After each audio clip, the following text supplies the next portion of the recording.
시편 13편 1절에서 5절까지의 말씀입니다. 시편 13편 1절에서 5절까지의 말씀 교독하겠습니다. 제가 먼저 1절 읽고 교독하도록 하겠습니다. 여호와여, 어느 때까지니까 나를 영원히 잊으시나이까? 주의 얼굴을 나에게서 어느 때까지 숨기시겠나이까?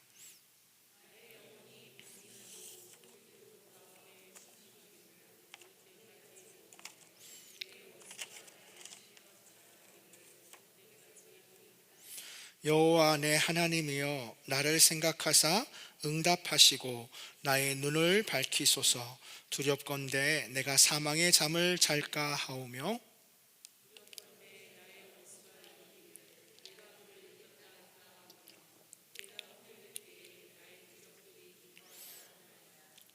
함께 5절 말씀 같이 읽겠습니다. 나는 오직 주의 사랑을 의지하였사오니 나의 마음은 주의 구원을 기뻐하리이다. 아멘. 반갑습니다. 처음 선 것은 아니지만 그래도 또 오늘 또 처음 오신 분도 계시기에 누군가 궁금할 수 있을 것 같아서 제 소개를 잠깐 하도록 하겠습니다. 저는 덴버 한인교회를 섬기고 있는 박민철 목사입니다. 우리 김성민 목사님과는 덴버 신학대학원에서 같이 공부도 했고요. 또 제가 덴버에서 제일 좋아하는 목사님이기도 합니다. 말씀을 준비하면서 하나님의 말씀, 어떤 말씀을 전할까 하다가 시편 말씀을 전하기로 정했습니다. 특별히 시편 말씀을 정한 이유는 시편 말씀은 우리에게 주신 하나님의 말씀일 뿐만 아니라 우리의 삶을 비추는, 우리가 어떤 환경에 있든 우리의 삶을 비추는 말씀이 바로 시편 말씀입니다. 예전에 그 신문고라고, 여기 미국에서 사신 분들은 잘 모를 텐데 신문고라는 게 있어요. 신문고. 이게 1401년에 태종 2년 때 억울한 일이 있거나 특별히 청원이나 상소를 위하여 대궐 밖에 문에다 북을 달았어요. 아주 큰 북을 달았는데 그 당시에 억울한 일이 있었던 사람들은 그 신문고에 와서 북을 이렇게 쳤어요. 예를 들면 관리들, 조선 초기에 관리들이 어떤 남용하고 또 이렇게 백성을 괴롭히는 일이 있을 때 신문고에 가서 북을 치는 그런 제도를 만들었는데요. 너무 많이 치는 거예요. 신문고에 와서 다 억울한 일이 있다고 북을 치니까 나중에는 제한을 좀 엄격히 했어요. 그래서 이제 속대전이라고 하는 이제 조선 초기의 법전에 보면 아주 억울한 일이 어떤 일인지를 이제 명시를 했어요. 그러니까 아무 때나 와서 북을 치지 말고 좀 이런 일이 있을 때만 와서 북을 치라. 예를 들면 뭐 가족처럼 아주 가까운 사이에 있었던 억울한 일이나 자손이나 조상들을 위하는 어떤 지극히 원통한 내용들에 대해서만 신문고를 이제 치라고 했습니다. 그런데도 너무나 많은 사람들이 북을 치는 거예요. 그 말은 그만큼 우리의 삶에 억울한 일이 많이 있다는 거죠. 오늘 시편 본문의 시편 기자인 다윗도 그런가 봐요. 다윗이 어떤 일이 있었는지는 성경은 기록하지 않았습니다. 그냥 다윗이 시라고만 했고요. 인도자를 따라 부르는 노래라는 제목만 있지 다윗이 이 당시에 어떤 일이 있었는지는 자세하게 기록되어 있지는 않아요. 그런데 중요하게 알 수 있는 거, 한 가지 알 수 있는 사실은 다윗이 반복적으로 하는 말이 있어요. 오늘 본문의 1절과 2절에 보면 4번이나 반복되게 나와요. 어느 때까지니까요. 다윗이 한 번 이야기하는 게 아니라요, 4번이나 얘기해요. 아드아나라는 이 히브리어는 How long 이렇게 표현할 수 있는데요. 아니 도대체 언제까지입니까? 라는 거예요. 근데 이 말을 한 번만 하는 게 아니라 4번이나 해요. 2절에 걸쳐서. 보통 히브리는 업무는 2번만 반복해도 아주 중요한 거거든요. 근데 4번을 반복해요. 어느 때까지니까, 어느 때까지니까 라고 계속 이야기해요. C.S. 루이스가 쓴 고통의 문제라는 책에 보면 인간의 고난은 고통은 대부분 거의 5분의 4는 사람들로 인해서 온대요. 내가 겪는 고통은 대부분 사람들로 인해서 온대요. 제 일하는 예전에 한국에 있을 때 직장인이었어요. 사역을 하는 친구는 아니었는데 그냥 직장 다니는 친구인데요. 저한테 늘 하는 말이 있어요. 일이 힘들어서 그만둔 적은 없대요. 일이 힘든 거는 참는데요. 근데 사람이 힘들게 하는 건 못 참게 돼요. 일이 힘든 거는 그냥 그렇게 그냥 힘들어도 막 하겠는데 정말 사람이 힘들게 하면 도대체 일을 할 수가 없다고 하죠. 그러니까 아마 다윗도 자세히는 모르지만 마음속에 너무너무 힘든 일이 있었나 봐요. 그래서 어느 때까지 나를 영원히 잊으시나이까? 주의 얼굴을 나에서 어느 때까지 숨기시겠습니까? 주님, 제가 답답합니다라고 다윗이 이야기하고 있습니다. 여러분도 이런 답답함을 가지고 계신 적이 있으시죠? 어렵고 힘든 일이 있으시죠? 그게 멀리 있는 그런 사람들뿐만 아니라 때로는 가까운 사람들로 인해서도 힘들 때가 있습니다. 저는 미국에 온 지 이제 3년이 거의 돼 가는데요. 2년 이제 11개월 되는 것 같습니다. 거의 3년이 되어 갑니다. 처음에 미국에 도착했을 때 저희에게 가장 힘든 건 자녀들이었어요. 영어를 거의 쓰지 않았던 아이들이 미국에 오자마자 고등학생, 중학생, 초등학생, 그 다음에 유치원, 킨더가든을 돼야 되니까 저희가 애가 넷입니다. 애가 넷인데 그러다 보니까 아이들이 너무너무 힘들어하는 거예요. 그렇지만 아이들에게 격려하고 위로하고 했지만 저희 그 아이들이 이제 처음에 스쿨버스를 타는 걸 너무 싫어해서 저희가 이제 차로 데려다 줬어요. 그러니까 아침에 4명을 데려다 주는 건 정말 전쟁 같았어요. 그런데 그래도 바쁘게 가지만 아이들에게 꼭 한 가지 시키는 건 있었어요. 그것은 기도였어요. 우리 아이들에게 학교에 갈 때 차에 타 있는 동안 멀지 않은 학교였기 때문에 대부분 10분, 5분 안에 있는 학교지만 그 시간에 우리 짧게라도 같이 기도하자. 그래서 아이들에게 기도를 가면서 시켰어요. 저희 첫째 딸의 기도는 거의 2년 동안 똑같았습니다. 월요일부터 목요일까지 기도가 똑같아요. 월요일입니다. 첫째 딸 이름이 하연인데 하연아 기도할래? 그럼 하연이는 이렇게 시작합니다. 하나님 금요일이 빨리 오게 해주세요. 화요일이에요. 기도가 안 바뀌어요. 하나님 금요일이 빨리 오게 해주세요. 수요일이에요. 하나님 금요일이, 그래서 목요일까지는 기도가 똑같아요. 그런데 금요일만 틀려요. 왜냐하면 금요일은 이미 이제 왔잖아요. 그럼 뭐라고 기도하냐면 하나님 주말이 빨리 가지 않게 해주세요. 왜냐하면 이제 금요일 되면 토요일 주일 금방 가니까. 이 기도가 거의 2년 동안 기도였어요. 지금은 스쿨버스를 타고 다닙니다. 스쿨버스를 타고 좀 적응해서 혼자서 학교를 가는데, 그렇죠. 사실 주말이 빨리 안 오잖아요. 주말에 오는 걸 기다리는데 주말은 또 되게 빨리 가고요. 그렇죠. 그런 어려움 가운데 있는, 비록 이제 우리 아이들을 겪는 어려움이지만 그런 어려움들이 참 많아요. 우리를 살다 보면 인생에 어려운 일들이 많아요. 때로는 자녀들로 인해서 또 가족들로 인해서 우리를 어렵게 하는 일들이 많이 있습니다.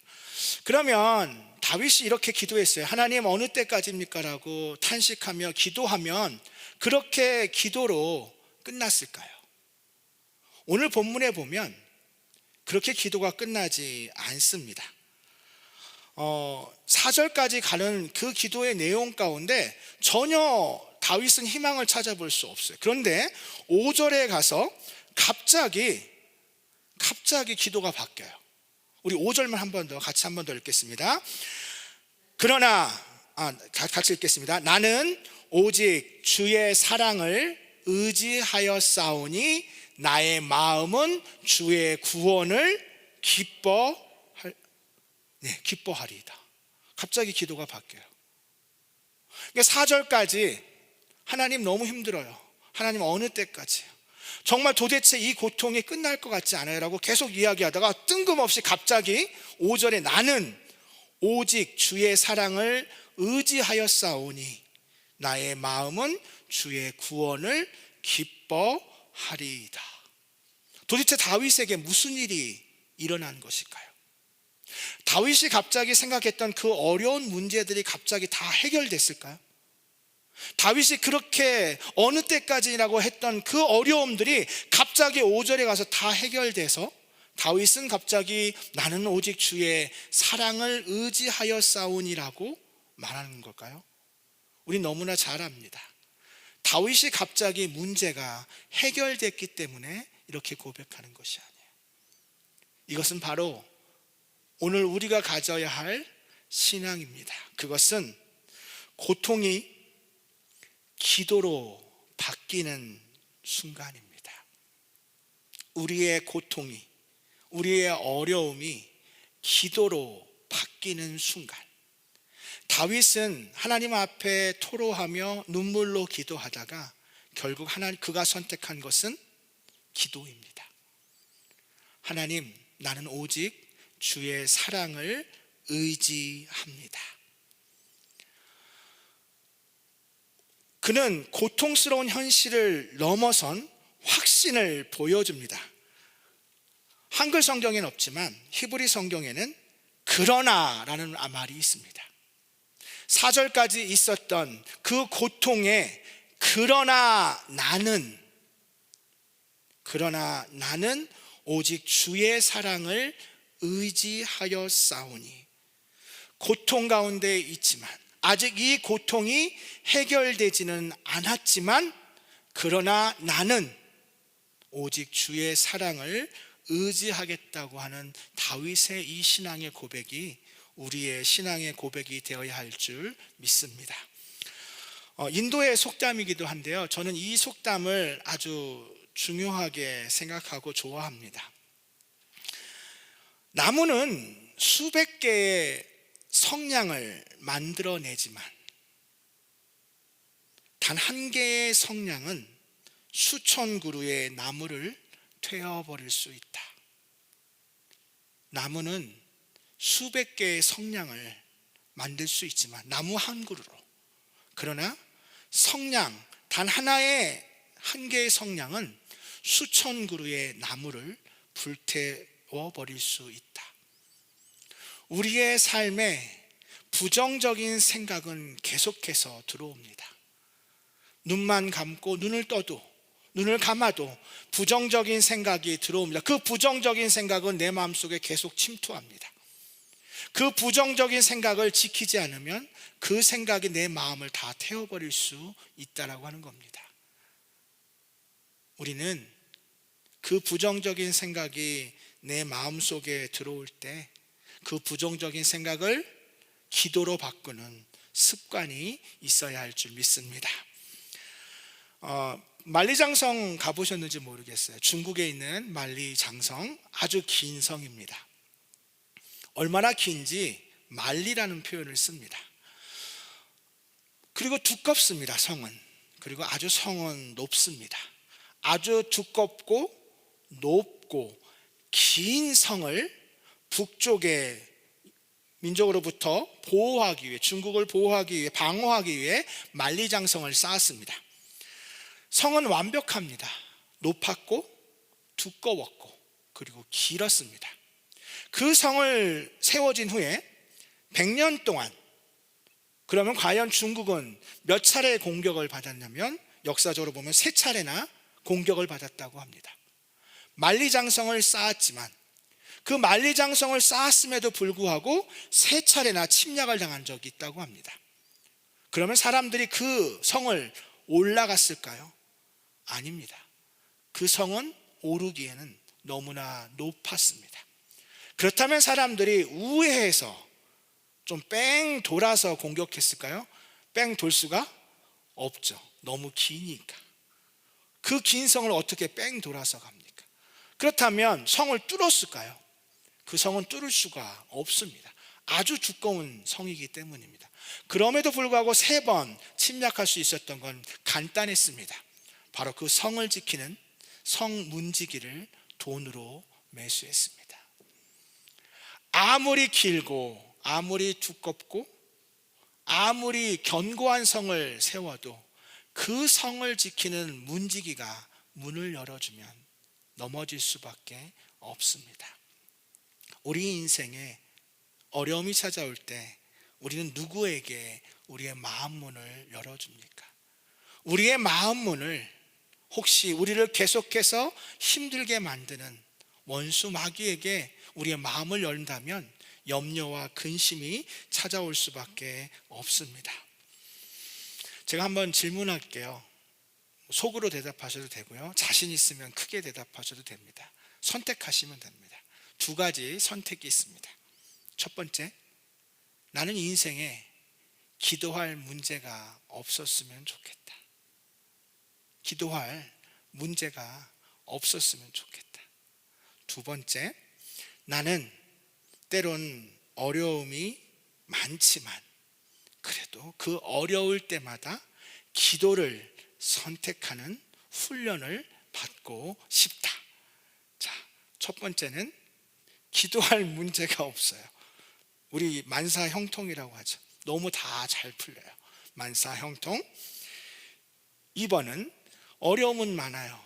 그러나 그 어려움 가운데도 늘 기도하는 훈련, 기도하는 습관이 있었으면 좋겠다. 여러분 몇 번이십니까? 네, 마음 같아서는 1번인데 왠지 2번을 대답해야 할 것 같은. 또 어떤 분은 이렇게 대답하더라고요.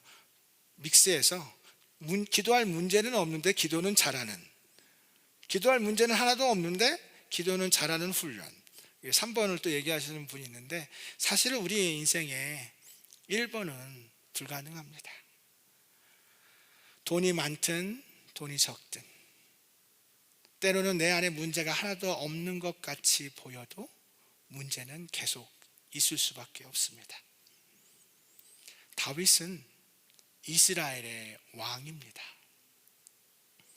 다윗은 이스라엘의 왕이었고 그는 가는 곳곳마다 하나님께서 승리하게 하셨습니다. 이스라엘의 대적의 원수였던 블레셋도 이제 적수가 되지 않습니다. 가는 곳마다 승리했던 다윗. 그런데 우리가 읽는 시편의 대부분의 시편은 그가 왕일 때 쓴 시편은 거의 없습니다. 나중에 압살롬에게 쫓겨서 다시 이제 광야로 갔을 때 쓴 시들은 많지만 그가 왕위에 있을 때 그가 쓴 시편은 거의 없습니다. 제가 6절을 읽지 않았는데요, 6절에 보면 다윗은 이렇게 또한 고백합니다. 제가 6절을 읽어드리겠습니다. 내가 여호와를 찬송하리니 이는 주께서 내게 은덕을 베푸심이로다. 내가 여호와를 찬송하리니. 다윗은 마지막 시편을 이렇게 마무리합니다. 찬송으로 마무리합니다. 저는 이 다윗의 시편 13편이 우리의 신앙에 늘 고백이 되었으면 좋겠어요. 오늘 아침에 하루에 하나님 앞에 말씀 앞으로 시작했습니다. 하나님, 오늘도 감사하며 오늘도 기쁨으로 오늘도 기도하며 승리하겠습니다. 그런데 내 삶에 어느 때까지니까라고 생각할 수밖에 없는 고난과 어려움이 찾아와요. 우리 마음을 힘들게 해요. 그때 기도를 선택하고 하나님 앞에 기도한 후에 우리의 고백이 있다면 바로 찬송, 하나님을 찬송하는 우리 모두가 되었으면 좋겠습니다. 말씀을 마치면서 시를 하나 읽어드리겠습니다. 저는 생각보다 시를 참 좋아하고 잘 씁니다. 그래 보이진 않으시죠? 네, 시를 참 좋아하고 시를 잘 쓰는데 제가 특별히 좀 좋아하는 시가 있습니다.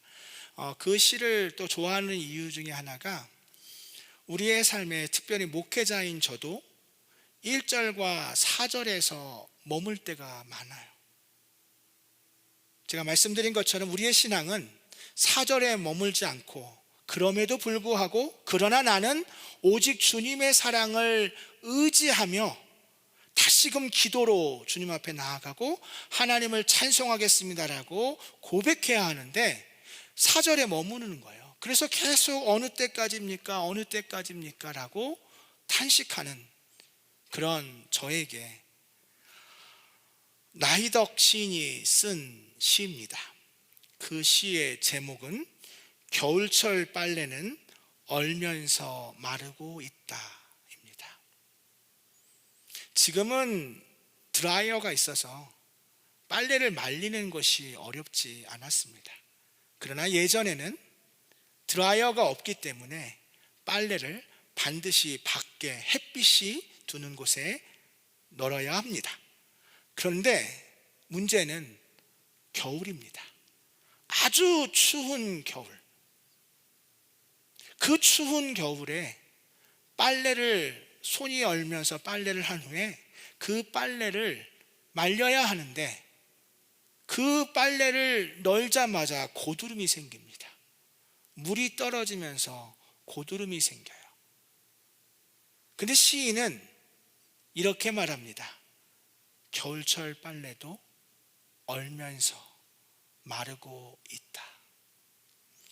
제가 그 시를 읽어드리겠습니다. 원래 시 제목은 빨래는 얼면서 마르고 있다입니다. 빨래는 얼면서 마르고 있다. 이를테면 고드름 달고 빳빳하게 벌서고 있는 겨울 빨래라든가 달무리진 밤하늘의 희미한 별들, 그것이 어느 세월에 마를 것이냐고, 또 언제나 반짝일 수 있는 것이냐고 묻는다면 나는 대답하겠습니다. 빨래는 얼면서 마르고 있다고. 희미하지만 끝내 꺼지지 않는 게 세상에 얼마나 많으냐고 말입니다. 상처를 터뜨리면서 단단해지는 손등이며 얼어붙은 나무 껍질이며 거기에 마음 끝을 부비고 살면 좋겠다고. 아니면 겨울빨래에 작은 고기 한 마리로 깃들여 살다가 그것이 마르는 날 나는 아주 없어져도 좋겠다고 말입니다. 나이덕 시인은 겨울철 빨래가 언제 마르겠냐, 아주 작은 희미한 별빛 하나가 뭘 하겠냐라고 묻는 사람들에게 이렇게 대답합니다. 빨래는 얼면서도 마르고 있고 아무리 작은 불빛이라도 어둠은 그 불빛을 감출 수 없습니다. 우리 모두 힘들고 어려운 상황 가운데도 오늘 다윗이 고백한 것처럼 나는 오직 주의 사랑을 의지하여 싸우니, 이 신앙으로 승리하는 우리 모두가 되었으면 좋겠습니다. 기도하겠습니다. 사랑과 은혜가 많으신 하나님, 어느 때까지니까라고 탄식할 수밖에 없는 하나님, 도대체 언제까지입니까라고 한숨 질 수밖에 없는 우리의 인생 가운데서도 다윗이 선택하였던 것처럼 나는 오직 주의 사랑을 의지하였다고 고백하며 어려운 순간에도 하나님께 기도하며 찬송하며 결국은 우리 하나님께서 베푸실 그 은혜를 믿음으로 바라보며 승리하는 우리 모두가 되게 하여 주시옵소서. 감사드리며 우리 구주 예수님의 이름으로 기도합니다. 아멘.